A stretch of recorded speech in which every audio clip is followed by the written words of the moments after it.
Very low expectations. Thank you. All right, great. Can everybody hear me okay? Had a bit of a cold last week, so hopefully I won't fall collapse. We'll be okay. I'll take some water just in case. So welcome everybody. I'm Stu. I lead the cybersecurity team for Canada for NTT. Been with NTT now for just over a year. Been in this business focused only on cybersecurity since around 98, 99, so over 20 years, 22 years. And started in this business back in August the 4th of 93 to be exact. And back then I was a system engineer, programmer guy, moved into messaging. Used to build messaging systems for IBM, was there for 14 years. So very technical background. Then moved, became an ethical hacker. Got into actually security because one of my customers had audit exposure on the internet. They couldn't send email unencrypted, so I became a PKI encryption VeriSign specialist for Lotus Notes Domino, if you guys remember Domino. And that's how I got into security, and then I led the ethical hacking team, got into identity management architecture. Then I went to the Big Four and totally changed and went to more the business layer at KPMG. I was a senior manager, led the security team. Went back to IBM after that for a second round, then left IBM, went to Cisco for 4 years, and then from Cisco over to NTT.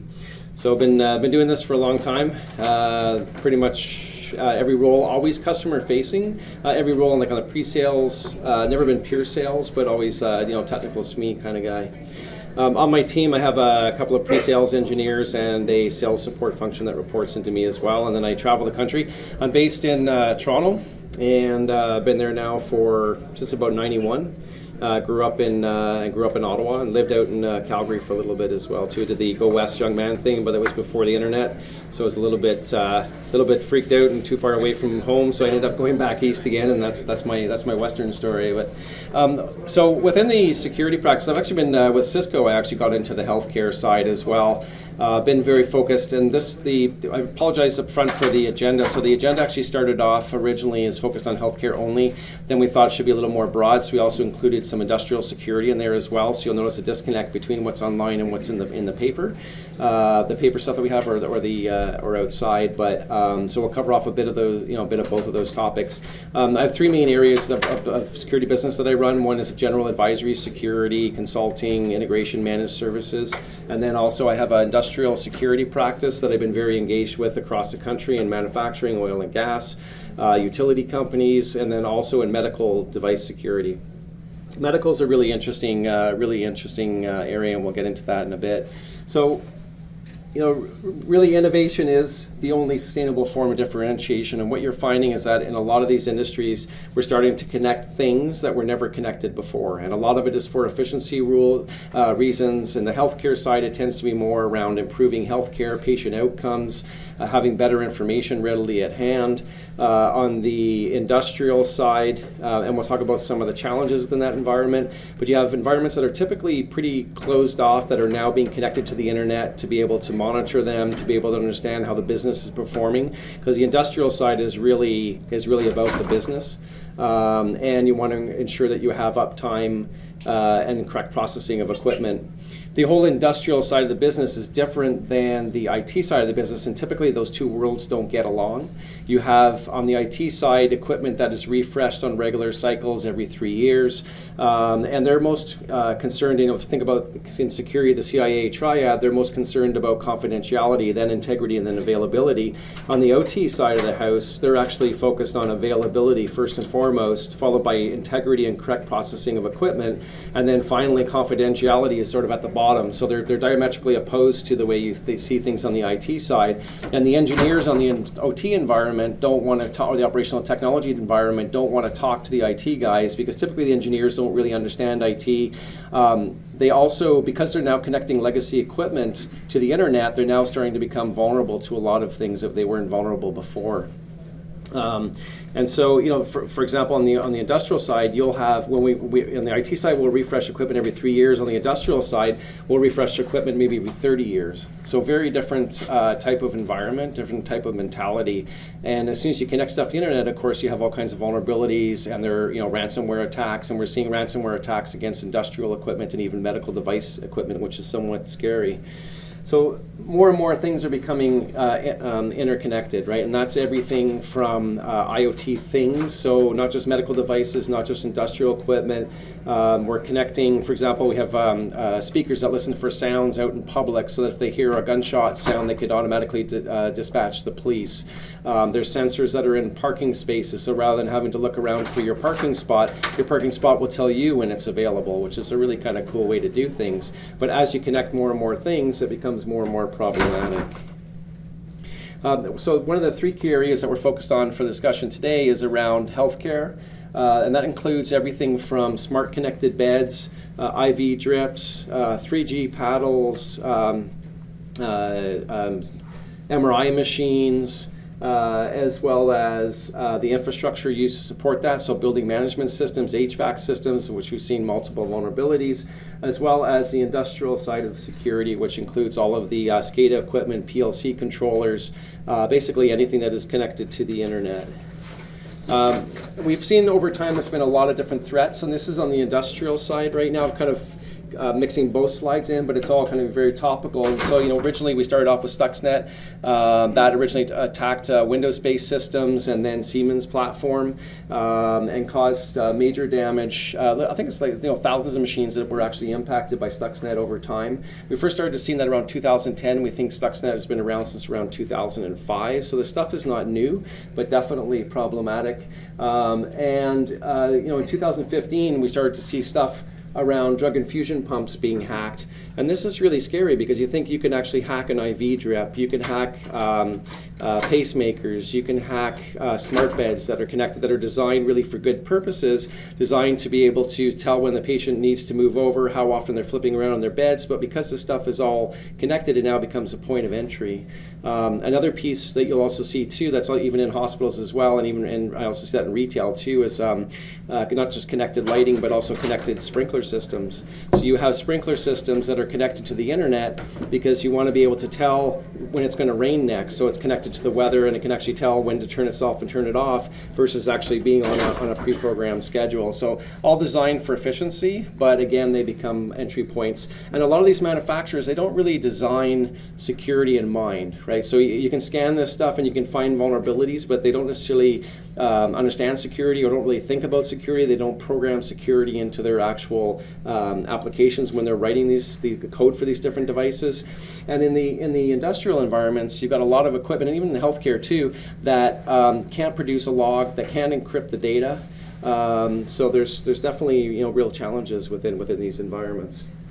We also saw then in 2018 big pharma attack, ransomware. Ransomware has been really impacting healthcare right now. I think it's like the third most impacted. In where I live, there was about 17,000 machines that need to be re-imaged.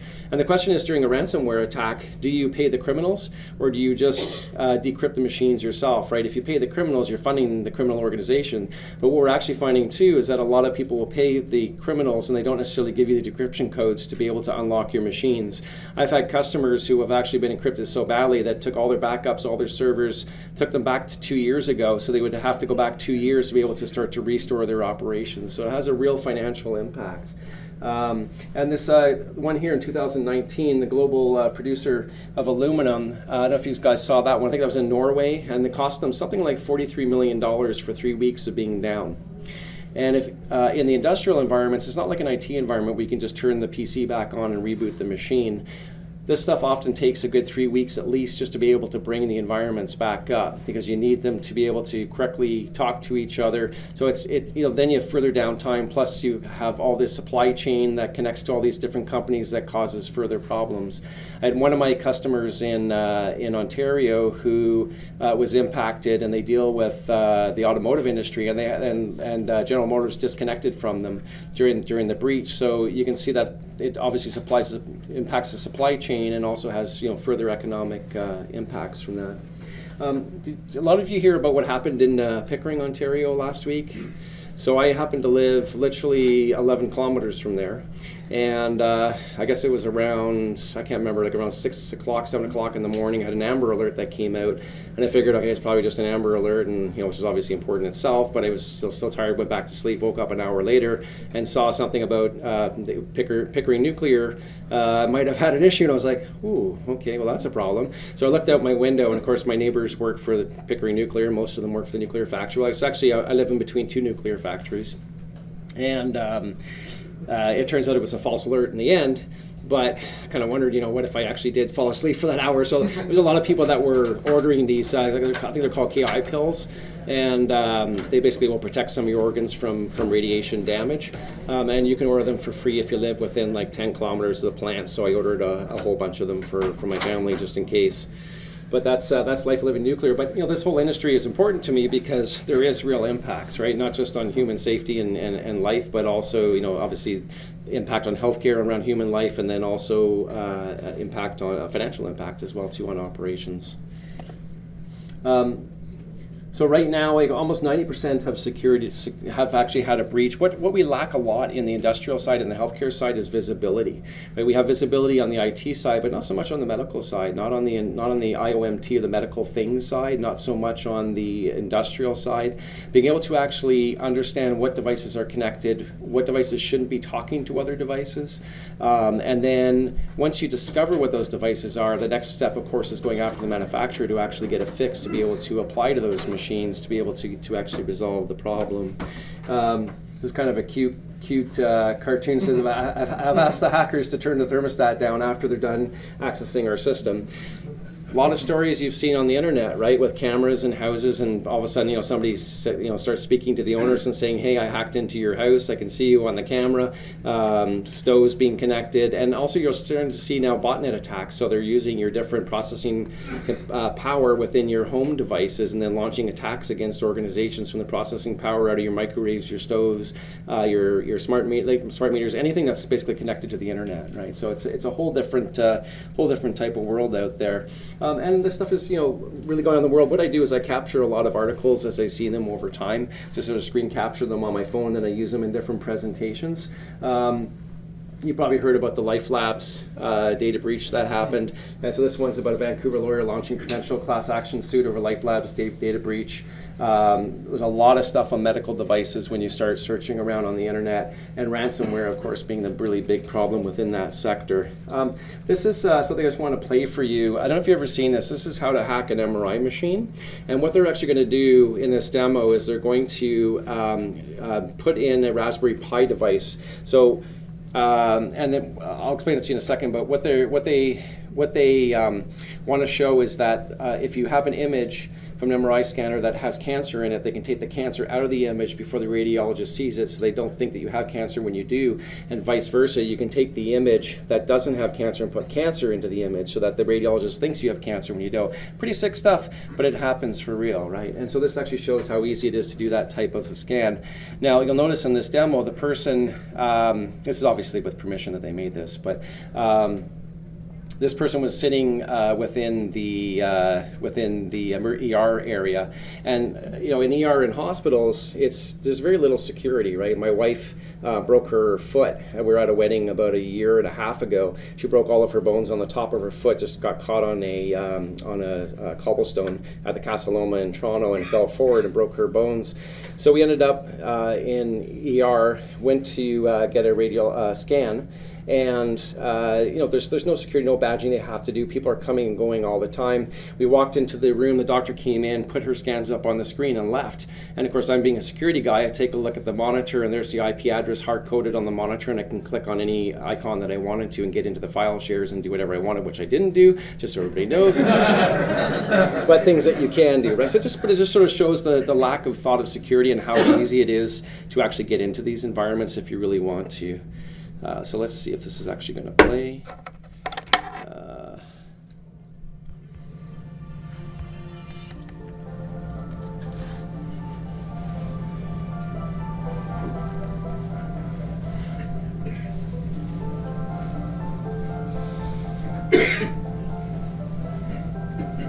Just come here for a second.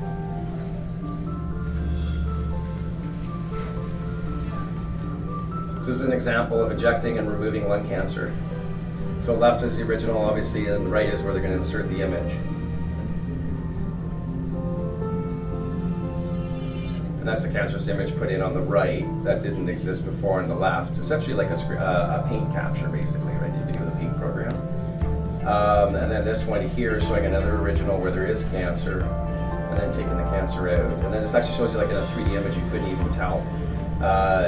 And there'll be a demo here in a second of how they actually execute this attack. Yeah, removing a cancerous growth. So here on the left, they'll actually point to where the cancerous image is, right there on the left.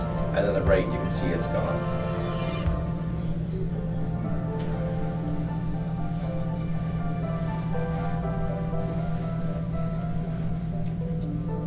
Yeah, always a disclaimer, of course.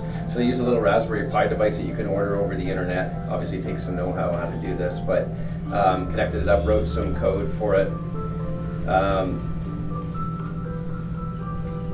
Installing the device at night, waiting for the cleaning staff to open the door to the MRI room. They were sitting within the ER area. This is actual live video walking down the hall.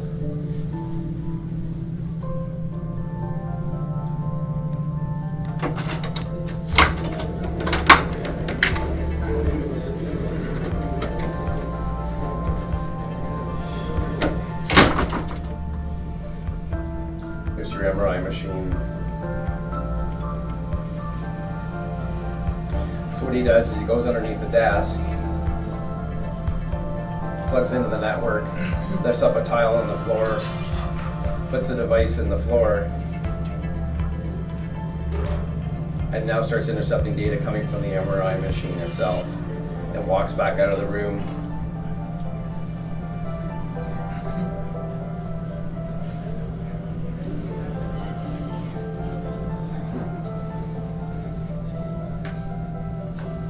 Goes back to the waiting room again, where his computer's actually just sitting on a chair and scanning for all the stuff, right? So that allows him to intercept the data, and basically they took a demo or a model of it, right? And they just, this is him actually live, actually just scanning the results of it.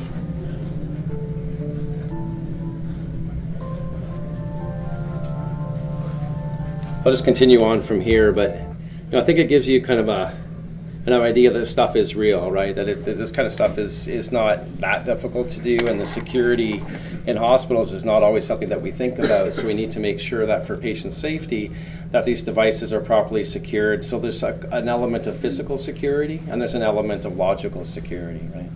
Now, physical security might be a little bit easier because you can implement badge access, you can implement cameras, which are kind of after the fact because you've already gone in there, but they have video evidence. But there's things like, for example, manufacturers don't change passwords on a lot of these devices. So you have like a 3G paddle that's connected to the internet, and they want device that's so that the manufacturer can come in and do patch updates to this device. So it makes sense. But meanwhile, the password, if you know the model, you can look up the password for the model that's default in the manual on the internet, and you can change a child setting to adults, and you can kill a child, or vice versa. You can change an adult setting to child, right? So there are some real implications on this stuff. And I'm not trying to scare, I'm just trying to say that it's good to be aware of the vulnerabilities, and it's important to make sure that we protect the safety of our patients, not just the protection of the data, but also the protection of the equipment that's used in the hospitals. And it's more than just PCs, it's all about protecting the actual equipment itself, right? So on operational technology, we use many different terms: industrial control systems, SCADA systems, and that covers everything from ER, power grids, manufacturing, transportation. Everything is being interconnected today. And these are some screen captures that I grabbed again as well. And so there's a lot of stuff around Middle Eastern oil and gas. Cars are kind of an interesting one. So you've got autonomous vehicles. There's a whole ethical thing as well too. So who gets to make the decision that the car kills the child and saves the passenger, or kills the passenger or the driver and then kills the child, right? Kind of hard things to make, and that's the programmer that's really making that decision when you think about it, right? So it adds into this whole kind of ethics thing around self-driving cars. And there's actually an easy hack that you can do around self-driving cars as well. You can take a stop sign, and if you put black tape on parts of the stop sign, it doesn't recognize it as being a stop sign shape anymore and goes right through. and they've tested that as well too. You can tell in my field, I pretty much don't do anything. I can't go in a hospital. I can't go on a plane. Can't get in a car. It's just a mess. And you know. This is the other thing that's going on right now, right? So Iran, APT33 is a big hacking group that's sponsored. I don't know did a lot of you see the U.S. government website that was defaced with Trump's image that was on there? So there's a lot of the thing is that in wartime we make rules around stopping physical war, but then of course the cyber war still continues. But NATO actually came out with a ruling, I believe it was like 2 or 3 years ago, that you can now strike back with physical force against cyber attack, which is interesting because that's now kind of stepped up the game. And again, there's stuff around that's going on right now around deployment of wiper malware, denial of service attacks that are going on, defacement of websites that we saw. So there's definitely a lot of real things that are happening in the world. And what really scares me is attacks against our infrastructure. Right? Imagine if they attacked our lights, our street lights, and everything changed to green at the same time. Huge amount of impact in that. So I think it's really, really, really important. And let me play you one more. Not sure if we can turn this up.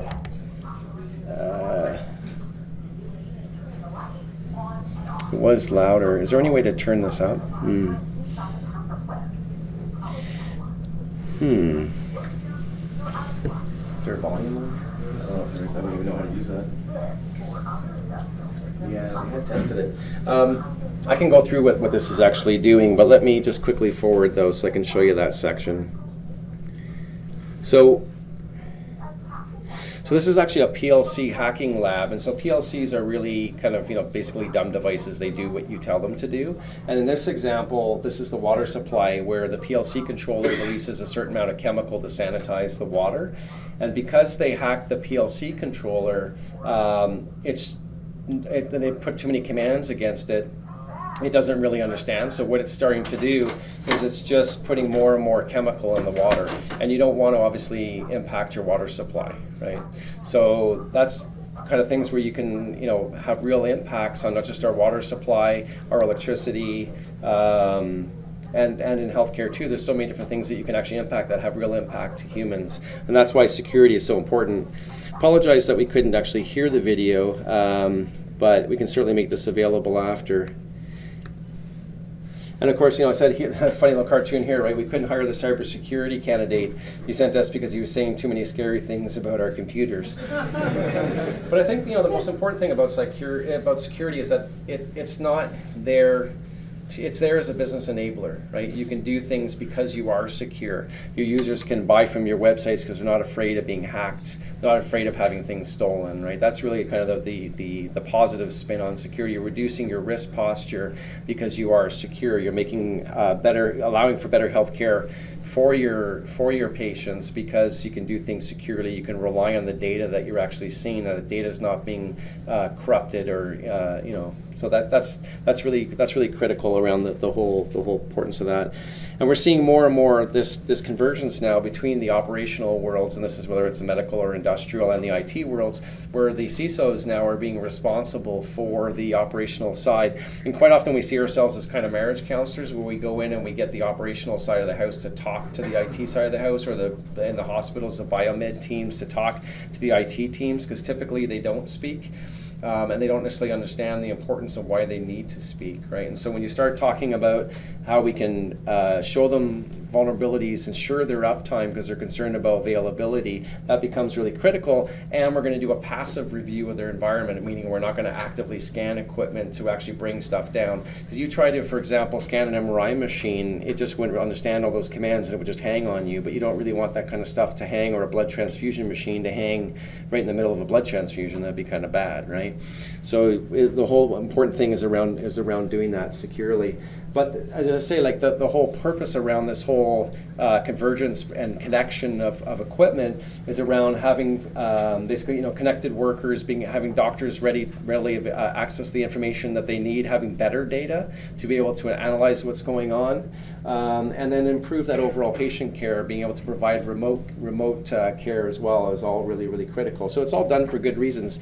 just like I was speaking to somebody this morning about hacking, and I was saying that a lot of the tools that are used to hack were designed for administrators for good reasons, right? They weren't designed to be used for malicious intent, but people started to use them for malicious intent, which is not the way they were originally designed. So the whole idea is the intent is good, but we have to be able to protect ourselves. This is kind of a neat use case on the pharmaceutical side of the business where they're actually using blockchain, and what they're doing is they're cryptographically sealing medicine bottles. So rather than having, say, Tylenol, and we heard over the years Tylenol scandals of seals being actually broken and the medicine being tampered with, in this case they're actually using a crypto seal, so it's actually mathematically correlated. So when you ship the actual medicine, when you receive it, you can do some sort of checks on balance against it and make sure that the actual seal wasn't actually broken, so it's cryptographically sealed, which is kind of a neat use of technology. So there's a lot of different security technologies we can use to help protect ourselves. And the OT side, we talked a little bit about this. OT environments, as I mentioned, like they're legacy environments in that they haven't really upgraded their equipment. And when they are, this stuff is bought over a very long period of time. You think about having to maintain vulnerabilities on a system that's got a 40-year life cycle to it. It's pretty tough, right?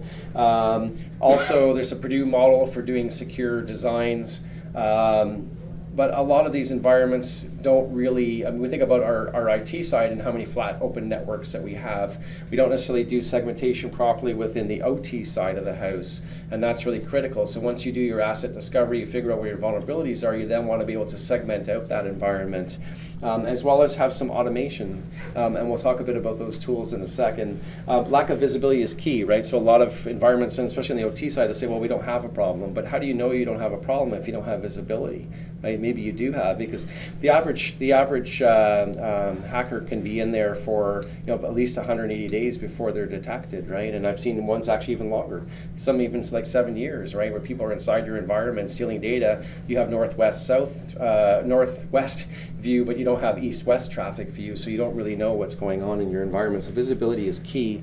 Legacy environments, we talked about having older equipment, lack of collaboration, OT and IT teams not talking about it, and also increasingly connected. So a lot of manufacturers are coming in over the internet to maintain equipment, and that's both in medical and in the industrial world. And you're also seeing virtualized components, so virtualized PLC controllers, certain pieces that are normally installed within a manufacturer now being hosted by a third party, really has a whole different world, because it's a whole different vulnerability, because it's no longer self-contained within these operational environments.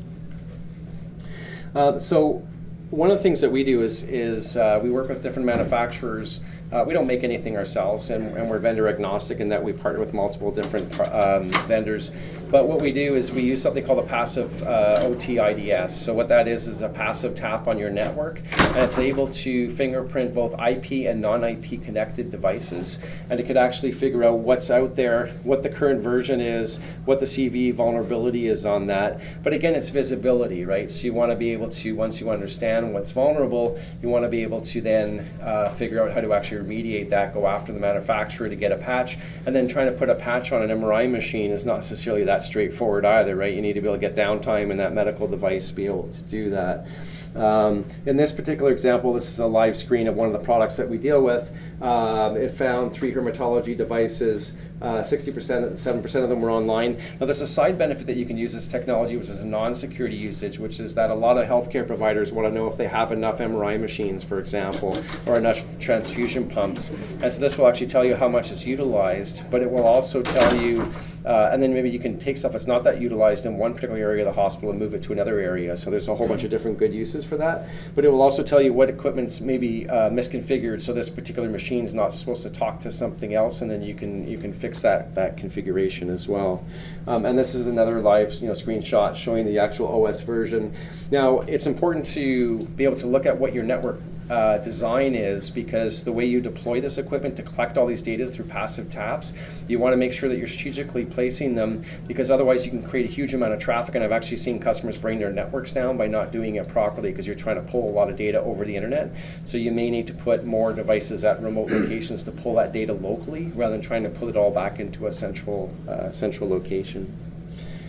And the most important thing about the healthcare environment, of course, is protecting all of your clinical research. There's a lot of university hospitals that are impacted by theft of intellectual data that you want to be able to protect. You also see on the mining side of the world too, where mines, it takes an average of 10 years to be able to figure out where to actually dig, and a lot of companies will go out there and they'll protect that information as much as they can, but you got malicious guys that will go out there and try to figure out, steal your data, basically figure out where they want to, where you're going to dig and whether or not it's a valuable spot, and then they'll try to get there and dig before you. So they'll steal your intellectual information that you have. So really important for protection of information.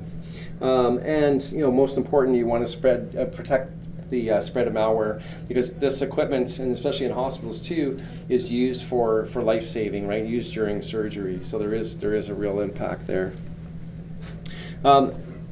This is sort of an example of one of the operational designs, but once you do your device discovery, you can implement firewalls, network access controls, so sort of 802.1x type authentication, VPN access, and this is your passive OT IDs scanner that you have. And we actually use a technology called Skybox that allows us to correlate events between the IT and the OT world. So if you see an infection on the IT side of the house that's spread over to the OT or the IoMT side of the house, you can actually figure out how that infection started and then trace that through for debugging purposes. And this is a sample of like a Purdue Model with an industrial sector where you have layered defenses, and then you want to be able to implement technology. What's kind of cool is that the OT IDs, that scans as a passive scanner, figures out what you have connected, what the vulnerabilities are of these devices, but then you want to have some automation. So they're actually designed to work with different companies such as Cisco's and Palo Alto's, and on the OT IDs we use like CyberX and Indigi and Forescout, and there's multiple different vendors out there. And the OT IDs will actually have some automation with these different manufacturers so that it can create firewall rules, segment off particular devices automatically for you, which is really important. So there's that automation piece as well. And some of the things that the IoT environment's looking for includes unauthorized configuration changes. So the OT IDs will actually flag you on that. Unauthorized firmware updates that are going on in specific equipment, unauthorized terminal connections, suspicious operations that are going on. It will also look at known indicators of cyber attacks based on different signatures that it has to detect those type of events. So a lot of this stuff is really designed to be able to figure out what's going on in your environment.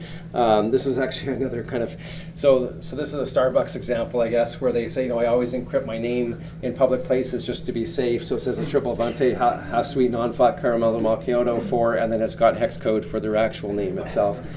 But this is actually interesting because data governance is one of the biggest problems, and most customers don't know where their crown jewels are. They don't have effective classification schemes, and so they basically say, well, let's just encrypt everything. But if you encrypt everything, that's a huge amount of overhead, and that's a huge amount of cost, so that's not necessarily what you want to do either. So a final piece I'll show you is the kind of strategy. So the first piece you want to do before you implement an OT IDs in your environment to discover the equipment that you have, whether it's on the medical or on the industrial side, is you want to have a workshop. You want to figure out what your network looks like today. Where is the right place to place these devices to be able to detect the specific equipment? And then once you have that, run the scanner for a few weeks, be able to collect enough data. Once you have that, then we can drive out a high-level segmentation design to actually figure out how to protect your environment, provide recommendations on rule sets, show you the asset inventory that we actually discovered. A lot of customers don't really know the problem that they have, and quite often what they'll do is they'll send us like a PCAP capture of their actual data. We'll upload it to a cloud instance, we'll correlate it, and we'll crunch the data, and we'll show them basically a snapshot of what their current environment looks like. And once they see the problem that they have, then they'll implement the actual technology to run a longer scan and get some more scan results. But that's essentially how you do it. And then, of course, the next piece is the whole operations side around managing that, managing the alerts, and working with the manufacturers to try to get fixes and updates. So, I think the main message is technology doesn't stand still, and nor do we, because things are constantly changing. But, hopefully today drove a little bit of awareness in the medical world and the industrial world, problems with connected things and how we can try to deal with that. Does anybody have any questions? Was it helpful? Yeah. Just a question in reference to that slide about the tumors and being planted and painted in. Yeah. So this is more of a healthcare question, but are you hearing the end user, the clinicians, the doctors, the nurses, et cetera, are they involved in this conversation? Are they driving that conversation, or is it more or less being stuck with the cybersecurity department handling that? So we actually find that like our typical first meetings tend to be with the biomed teams, initially with the security side, because they're obviously aware of the issue, but it's the biomed groups that you need buy-in to understand this, because they're the ones that are maintaining the equipment and have to apply the the patches and the updates, and then from biomed then go back to IT and get those two groups talking to each other to understand what the problem is. Right. Excellent presentation, by the way. Thank you. Just going back to that again, to that situation where the hacker was able to go into the hospital, plant the device. Yeah. What do you, in your experience as a service provider, what do you would recommend as mitigation controls to put in place to circumvent that scenario from ever happening? So, well, from ever happening is tough. There's no such thing as 100% security, right? But the first piece is to gain visibility. So you want to put in that OT IDs to discover what you have there. The second piece is to then eliminate the false positives, figure out which ones you can actually address with the manufacturers. And then the third piece is to implement some automation, right? So you want to be able to segment out your environment. So the segmentation is really key, right? Segment off your medical devices from your IT world. Right, and then you want to be able to, and not just segmentation through firewalling, but also you can implement network access, some sort of access control, so that your smart bed that's attaching to your network at least can be scanned first before it attaches. It's not a rogue device connecting to your network, so you can figure out what's there. But it's a constant challenge because there's always stuff coming and going, and as you can see, the physical security in the hospitals is not always the best either, right? Which is part of a challenge too. So, thank you. Yeah. How do you weigh the patient privacy versus technology enhancement? Because like you mentioned earlier, now that there's more technology in hospitals, that means there's more openings for cybersecurity attacks to happen. In that case, do you think some of the machinery should be reverted back to what it was before, which is more secure since it's not holding up? Reality is we can't go backwards though, right? Because we're always trying to have better patient outcomes, better data, better information to improve healthcare. You're seeing that the world's becoming much more distributed. You want to be able to help remote communities, for example, so that they, who can't go to a doctor, that can have help over video. You want to be able to, debug things better. So the more data that you have is better, really, right? But you're right that it is introducing a lot of issues. But I think if we do that in a secure fashion, I don't see why we can't move ahead in that respect. We just have to be aware of the issues. I think what most healthcare providers today aren't really looking at the medical device side. They're aware of the problem, but they're not really spending a lot of money on it. But traditionally, money's been spent more on patient care, which is important, but this does impact patient care, so it's equally as important, I would say, or it's very important anyway. So. All right. Do you have any practical experience where a hospital has successfully implemented the ideal situation that you are talking about? Yeah. So we're actually working right now with US General in Montreal, and we're helping them with automation for the hospital of the future, digitization of the hospital, and they're a big customer implementing OT IDs. Been running it now for about 3 years. But again, the challenge they have is it's a whole bunch of data, but what do you do with the data once you have it, right? I mean, that's the thing. So you need to be able to work with the manufacturers to get the right fixes, be able to have the time to be able to do that, and finding the downtime to be able to implement those fixes. A lot of the manufacturers, and that's really what starts, right, is that the manufacturers have to be aware that they can't just throw stuff out the door insecurely, and a lot of the and so you're starting to see now change actually in Canadian law where you can report manufacturers and also require manufacturers to provide stuff securely too. So we're starting to see some of those changes in the US and in Canada as well, which I think will drive some of that standardization. That's typical in any industry, right? Any technology, you always get a ton of different standardization or lack of standardization perhaps, right? So that needs to be there for sure. All right, thank you very much. Sorry. Oh, yeah. Just expand on what you just last said. So regulation changes about reporting manufacturers that do not have. Sorry. Can you tell me more about what you just said about reporting manufacturers that don't have appropriate patching process or? What is the appropriate patching process for manufacturers? Is that what you're asking? What did you just mention last? Changes in regulation? So there is actually, I have a couple of slides on that that I didn't show today, but there is some, I can send you some info on that though, on the changing regulation if you want. If you give me your info, I'll send that to you. But I mean, I think that's really key, right? That will push a lot of the change, so, yeah. Okay, thank you.